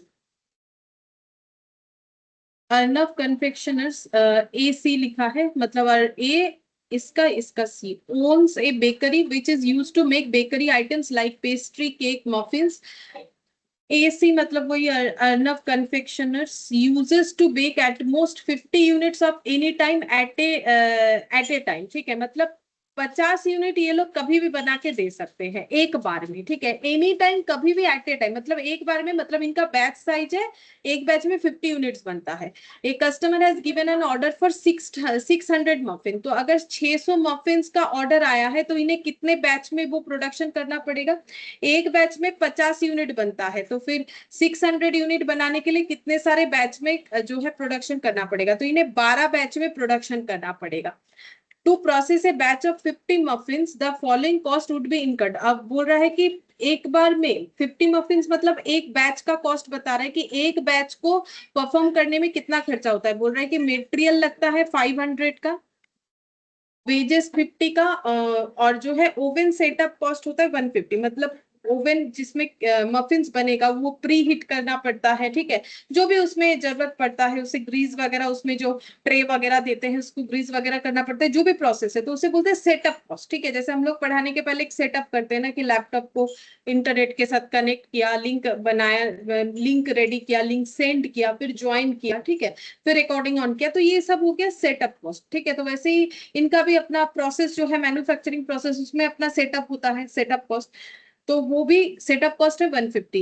एसी मतलब वही Arnav confectioners absorbs production overhead as a rate of 20% of direct wages cost. तो ये लोग ओवरहेड को कैसे एब्जॉर्ब करते हैं, डायरेक्ट वेजेस का 20% करके। 10% is added to the total production cost of each batch to allow for selling distribution and administration overhead. बोल रहा है कि 10% हमें ऐड कर देना है टोटल प्रोडक्शन कॉस्ट के साथ हर एक बैच में, ताकि सेलिंग डिस्ट्रीब्यूशन और एडमिनिस्ट्रेशन ओवरहेड कवर हो जाए। AC requires a profit margin 25% on sales value. Determine the selling price for 600 muffins. तो हमें 600 मफिन का सेलिंग प्राइस निकाल के बताना है।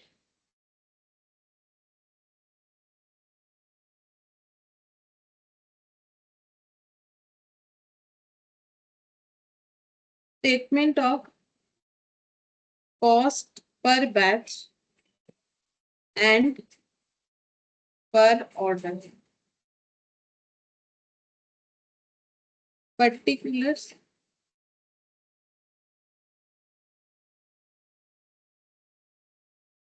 कॉस्ट पर बैच आएगा, यहाँ पर यूनिट नहीं लिखना होता है हमें, क्योंकि यूनिट में निकालना ही नहीं होता है। और total cost, direct material cost, सबसे पहले डायरेक्ट मेटेरियल कॉस्ट आ जाए 500। ये 50 मफिन्स के लिए, मतलब एक बैच 50 मफिन्स बनता है एक बैच में। तो क्योंकि बोला है 50 units of any time at a time, तो इसका मतलब एक बैच में 50 यूनिट बना लेते हैं कभी भी।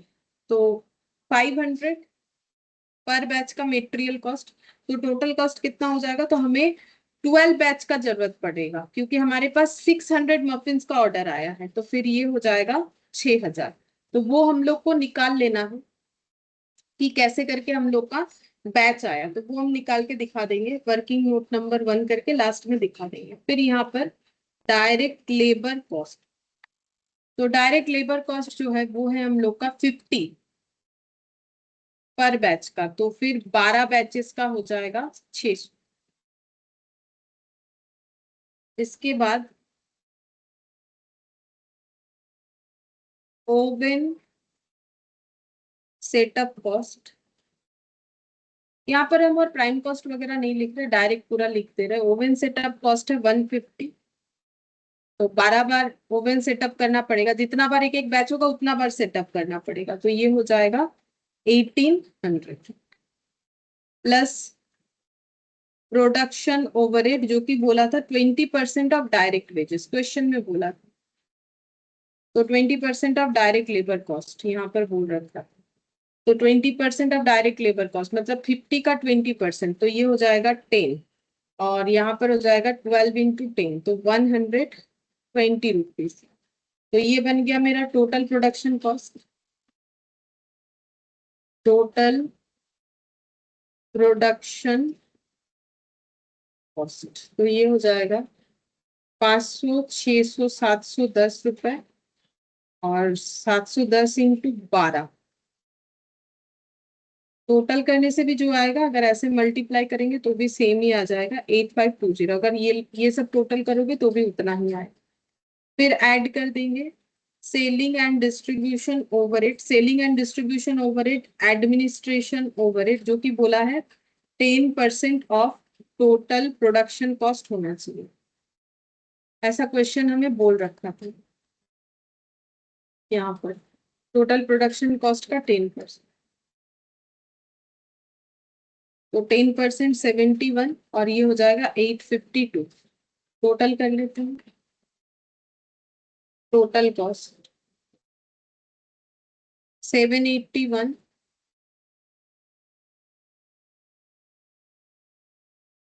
9372।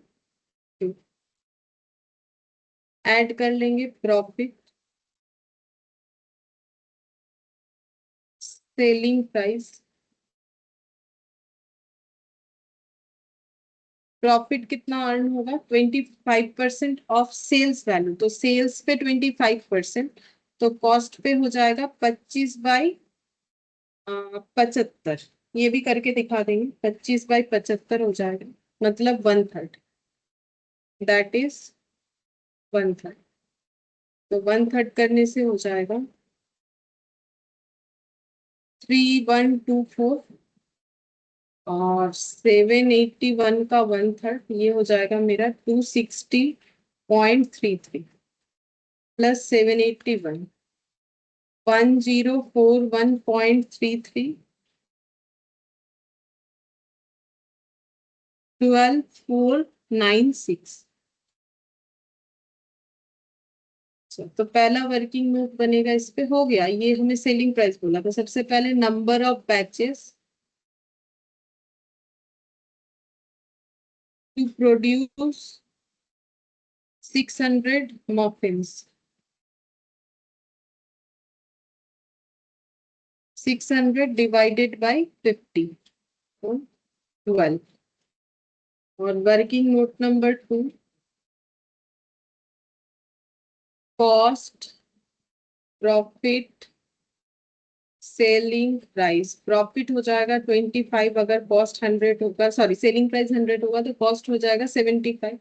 तो प्रॉफिट ऑन कॉस्ट, तो प्रॉफिट बाय कॉस्ट मतलब 25/75 यानी 1/3। तो ये हमें कहाँ से मिला है? वर्किंग नोट नंबर 2 से मिला। और ये जो हर जगह पे हम लोग 12 मल्टीप्लाई कर रहे हैं, ये वाला यहाँ पर लिख देते हैं batch size, batch number, size नहीं, साइज में तो 50 है, बैच नंबर 12। ये कहाँ से मिला है? वर्किंग नोट नंबर 1 से। तो बैच नंबर 12 के ऊपर हम लोगों ने ये पूरा सॉल्व किया। अच्छा, बन गया, बस इसमें और कुछ नहीं करना।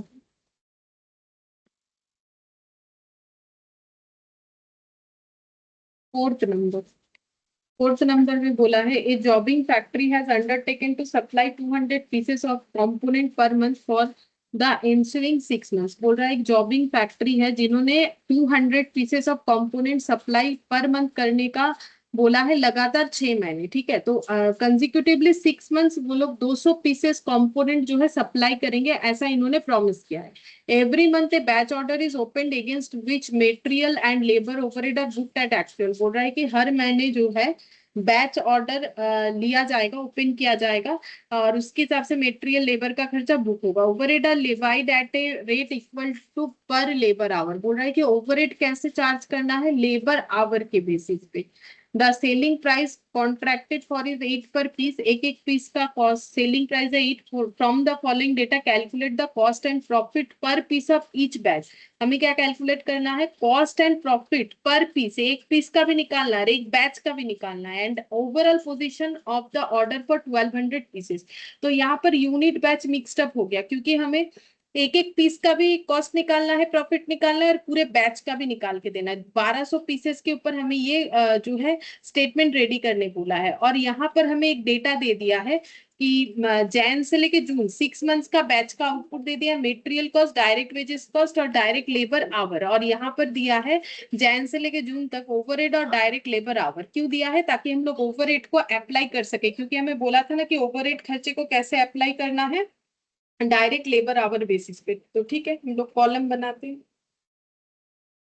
तो कॉलम बनेगा पर यूनिट और पर बैच दोनों के लिए बनेगा। तो कैसे करके बना सकते हैं? तो यहाँ पर लिखेंगे statement showing cost and profit per piece of each batch order।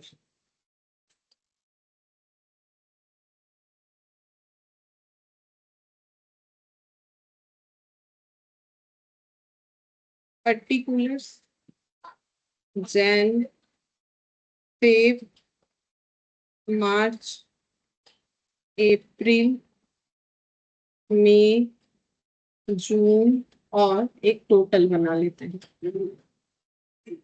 तो सबसे पहले कॉस्ट, पहले बैच आउटपुट लिख लेते हैं। तो ये सारे मंथ में बैच आउटपुट हमारा कितना है? इतना है 210। यहाँ पर लिखते हैं, यहाँ ए दे के लिखेंगे ताकि इजीली कर पाए। जब जरूरत होगा तो ए माइनस बी या ए डिवाइड बी, जो भी जरूरत होगा वो कर पाए। 210, 200, 220, 180 200 है शायद, इसके बाद 180 200 220।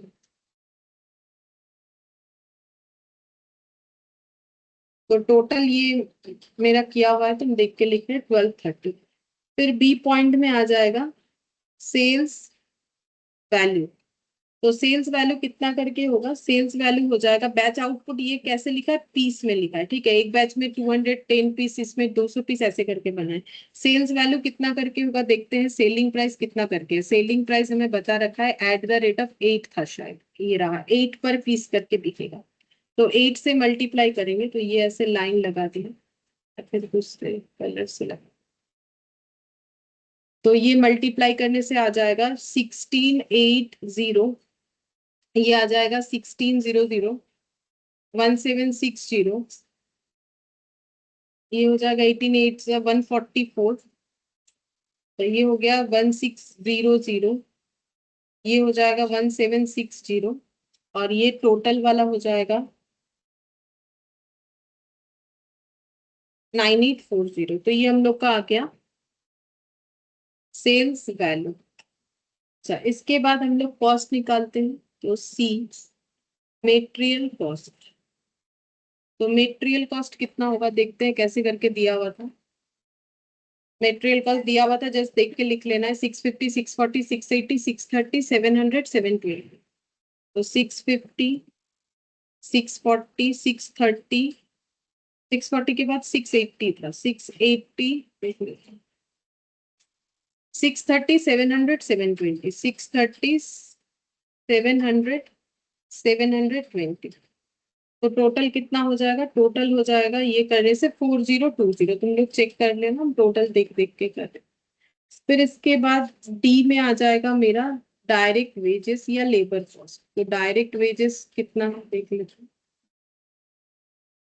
120 40 50, फिर से 40 50 60।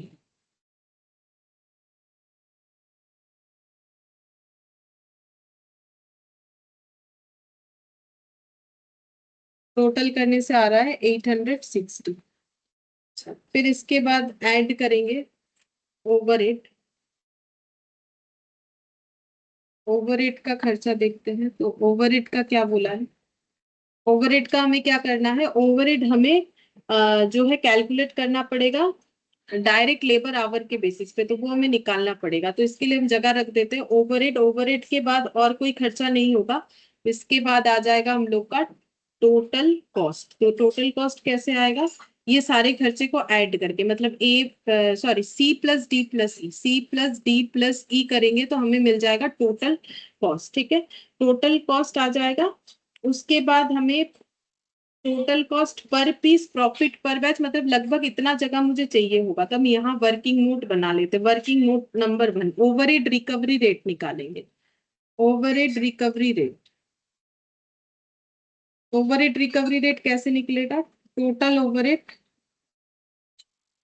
डिवाइडेड बाय लेबर आवर, ठीक है।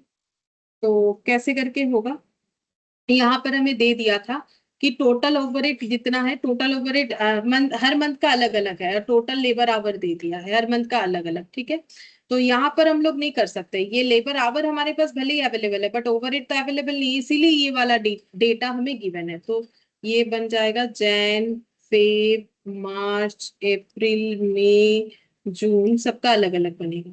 तो टोटल ओवरहेड पहला है 12,000, ये सब रुपीज में लिखेंगे। 12 10,560, 12,000, 10,560, 12,000, 10,580 13,000 12,000, 10,580 13,000 12,000। फिर इसके बाद आ जाएगा लेबर आवर। तो टोटल लेबर आवर 4,800 4,400 5,000 4,600 5,000 4,800। तो स्टार्टिंग का 4,800, एंडिंग वाला भी 4,800 है। बीच में है 4,400 5,000 4,400 5,000 4,600 और 5,000। ओवरहेड रिकवरी, डिवाइड हो जाएगा। इसको हम लिख देते हैं ए, इसको हम लिख देते हैं बी, ये लिख दिया मैंने सी। तो कैसे करके निकालेंगे, ए बाई बी करके निकालेंगे। तो ए है 1200 बाई 14, 12,000 डिवाइडेड बाई 4,800, तो ये आ जाएगा मेरा 2.5। ठीक है, 2.5 आ गया। अब यहाँ पर एक्चुअल ये भी लिख लेते हैं कि एक्चुअल लेबर आवर कितना है इस प्रोडक्शन के लिए, जिसके साथ ये रेट हमें मल्टीप्लाई करना है। ये तो रेट निकल गया, एक्चुअल लेबर आवर कितना हुआ है इस मंथ में इस प्रोडक्शन के लिए, 240, 280, 280 ऐसे करके है। तो 240, 280, 280, फिर 270, 300, 320, 270, 300 और 320। हाँ, ये दिया हुआ है। तो अब हम लोग को कैसे निकालना पड़ेगा, तो हम लोग ओवरहेड कॉस्ट कैसे निकालेंगे। ओवरहेड कॉस्ट हो जाएगा 240 इंटू 2.5, मतलब यहाँ पे हो जाएगा डी इंटू सी, करने से ही आ जाएगा। तो रेट को मल्टीप्लाई करना पड़ेगा एक्चुअल जो आवर्स है उसके साथ। तो एक्चुअली प्रोडक्शन करने में इतने आवर्स लगे तो 600 रुपए का खर्चा होगा, तो ये हम लोग लिख लेंगे। तो सारा चीज साथ ही साथ कर लेते हैं। फिर से 10,560 डिवाइडेड बाई 4400, तो ये आ जा रहा है हम लोग का 2.4। 2.4 इंटू 280, तो ये आ गया मेरा 672।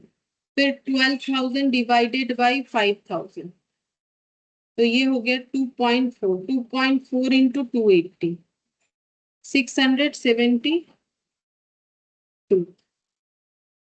10,580 डिवाइडेड बाई 4,600, 2.3 इंटू 270, 621।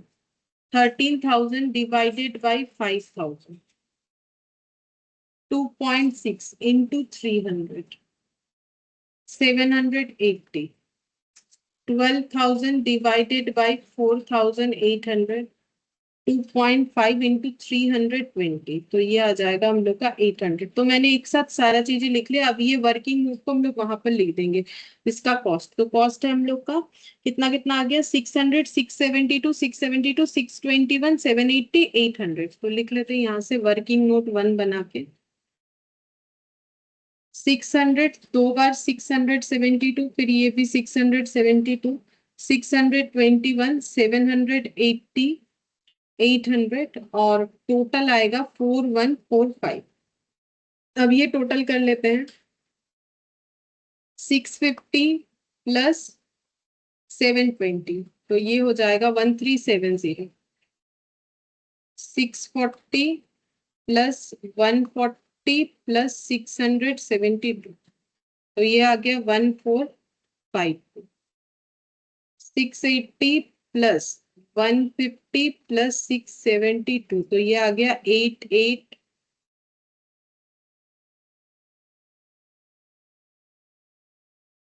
1452, ये गलत आ गया लग रहा है। 680 प्लस 150 प्लस 672, 1502। 1502, फिर ये हो जाएगा 1, 3 2 5 और 4 9, 6 6 12, 1391, ये वाला आ जाएगा 1630 1630। अच्छा, ये वाला आ जाएगा 960 प्लस 1680 1680, और ये टोटल वाला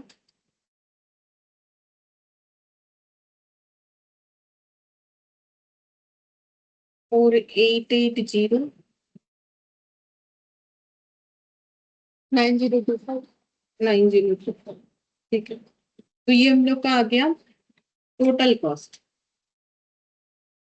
अब टोटल कॉस्ट हमें पर बैच निकालना पड़ेगा, क्योंकि क्वेश्चन में ये सब हमें निकालने के लिए बोला है। तो ये टोटल कॉस्ट एक्चुअली पर बैच ही आया है। ये आंसर हमारा टोटल कॉस्ट पर बैच आया है। क्यों आया बता देते हैं। क्योंकि हम लोगों ने ये 210, ये जो हमारा बैच था जिसमें 210 आउटपुट 210 पीसेस हम लोगों ने बनाया था, उसके हिसाब से हुआ है। तो ये हो गया cost per batch, total cost per batch. अब हम लोग को निकालने के लिए क्या क्या बोला था वो एक बार चेक कर लेते हैं। हम लोग को निकालने के लिए बोला था the cost and profit per piece of each batch order and overall position. अच्छा, ओवरऑल तो बाद में निकालेंगे, तो पहले बोला है total cost per piece. Total cost per piece in each batch. तो ये 1370 जो कॉस्ट लग रहा है उस बैच में जहां 210 यूनिट बना है, तो फिर 210 से डिवाइड करने से ही पता चल जाएगा, मतलब एफ बाई ए करने से पता चल जाएगा। तो 1370 डिवाइडेड बाई 210, तो ऐसे करके करना पड़ेगा। तो पहला वाला आ रहा है 6.52 कर देते हैं। उसके बाद 1452 डिवाइडेड बाई 200, तो 7.26। उसके बाद 1502 डिवाइडेड बाई 220, तो ये आ जाएगा 6.827। तो हम लोग 83 लिख सकते हैं, 6.83।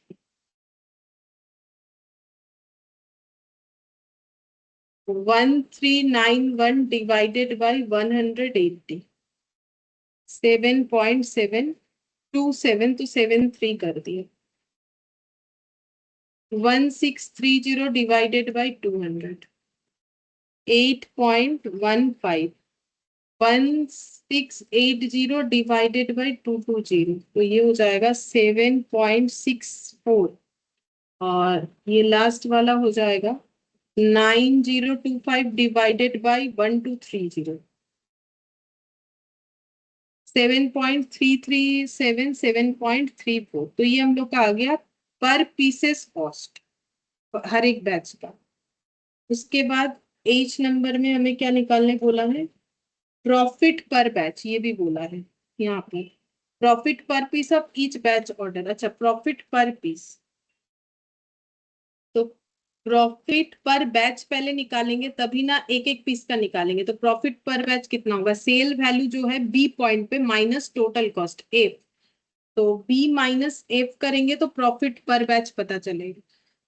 तो 1680 माइनस 1370, 1680 माइनस 1370, तो ये हो जाएगा 310। ये हो गया प्रॉफिट पर बैच, लेकिन हम लोग को निकालने के लिए बोला है profit per piece in each batch. तो फिर ये जो प्रॉफिट आया उसको डिवाइड करना पड़ेगा नंबर ऑफ यूनिट से, यानी ए से, तब पता चलेगा कि पर पीस का प्रॉफिट कितना है। तो पहला वाला यूनिट है हम लोग का 210, तो 310 डिवाइडेड बाई 210 करने से पता चलेगा। तो ये आ रहा है 1.476, मतलब 48। ऐसे करके बाकी सारा निकालना पड़ेगा। अच्छा, इसके बाद वाला प्रॉफिट हो जाएगा 1600 माइनस 1452, तो ये हो गया 148 डिवाइडेड बाई जो यूनिट है वो था 200, तो ये हो जाएगा 0.74 हो गया। फिर यहाँ पर 1760 माइनस 1502, 258 डिवाइडेड बाई 220 है इसके बाद वाला 220, तो ये आ जाएगा 1.17, 1.17। अच्छा, इसके बाद नेक्स्ट हो जाएगा 1440 माइनस 1391, 49 डिवाइडेड बाई 180। अच्छा, 49 डिवाइडेड बाई 180, तो प्रॉफिट हो जाएगा बहुत ही कम, 0.27। अच्छा, फिर इसके बाद 1600 माइनस 1613, 30, ये लॉस हो रहा है 30 का, तो 30 डिवाइडेड बाई 200, 0.15 का लॉस। और इसके बाद 1760, 1680,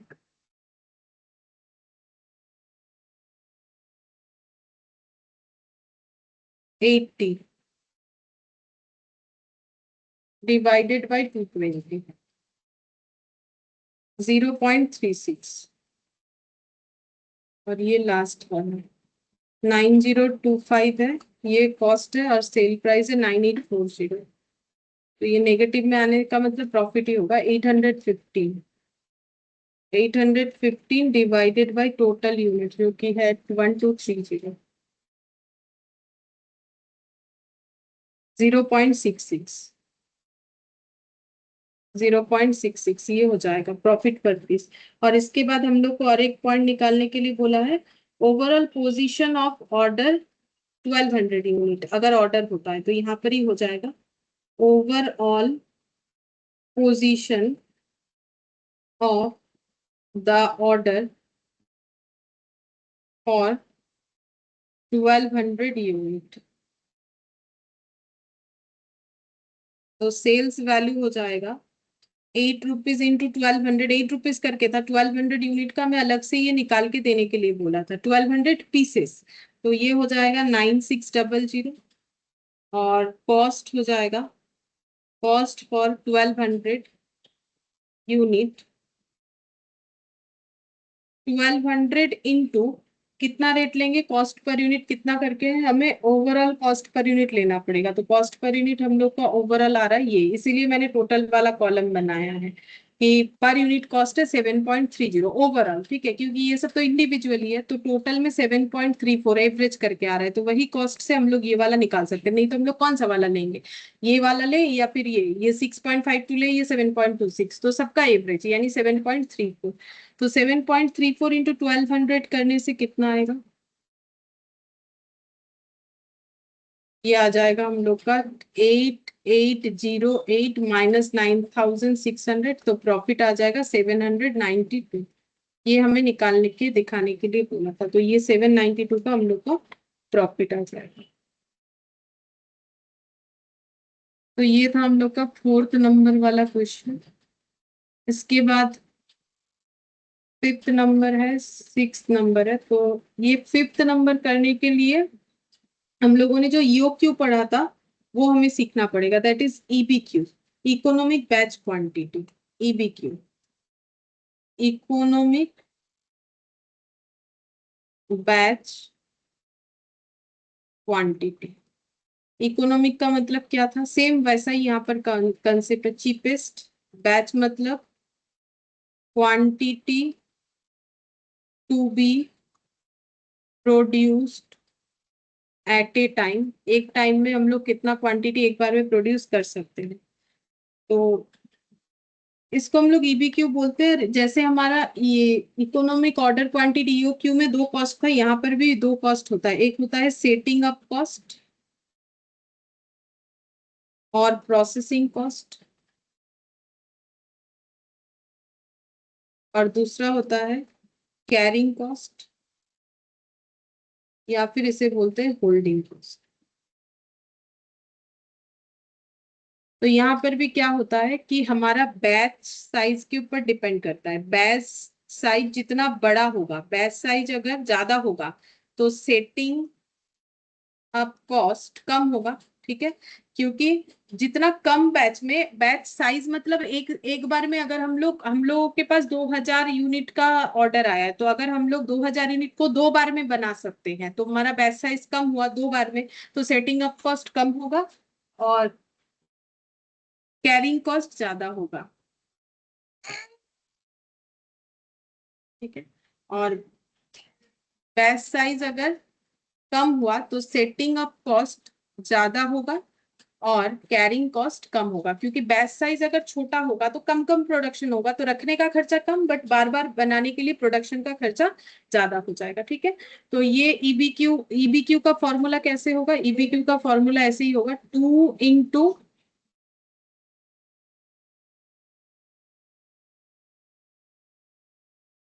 बताते हैं, इसमें हो जाएगा हम लोगों को, इसमें लिखना है 2 इंटू ए डिवाइडेड बाई सी। तो ए हो जाएगा हम लोग का, सी हो जाएगा ये वाला है कैरिंग कॉस्ट, ये वाला है सेटअप कॉस्ट, और ए जो है, ए हम लोग का हो जाएगा, जैसे उसमें एनुअल डिमांड होता है वैसे ही कि डिमांड के ऊपर ए हो जाएगा एनुअल डिमांड। ये मैंने लिखवा के रख दिया, इस फॉर्मूले को और एक्सप्लेन नहीं करेंगे क्योंकि ऑलरेडी ईओक्यू में हम मैंने एक्सप्लेन कर रखा है, सेम उसी तरीके से होगा। इस फॉर्मूले का यूज करना है करके हमें ये इलास्ट्रेशन 5 6 ये दोनों इस फॉर्मूले से हो जाएगा, 5 6 इवन 7 वाला भी हो जाएगा, 5 6 7। और इसके बाद का मुझे याद नहीं आ रहा है होगा कि नहीं होगा, 5 6 और 7 ये फॉर्मूले से हो जाएगा। ये बैच कॉस्टिंग का जो है क्वेश्चन है। और इधर हमें एमसीक्यू तो करना ही है, यहाँ 3 क्वेश्चन जिसमें से तो 5 नंबर वाला काफी छोटा ही है, और 1 तो हो गया, यहाँ से 2 3 4 5 और case scenario 2 3 4 5 practical and case scenario ये करना पड़ेगा। ठीक है, तो ये सारा ही ट्राई करके देखा जा सकता है अगर कोई करना चाहे तो, क्योंकि कंसेप्ट तो हो चुका है। ठीक है, फिर आज हम लोग रिप्लाई करते हैं, बाकी नेक्स्ट क्लास में।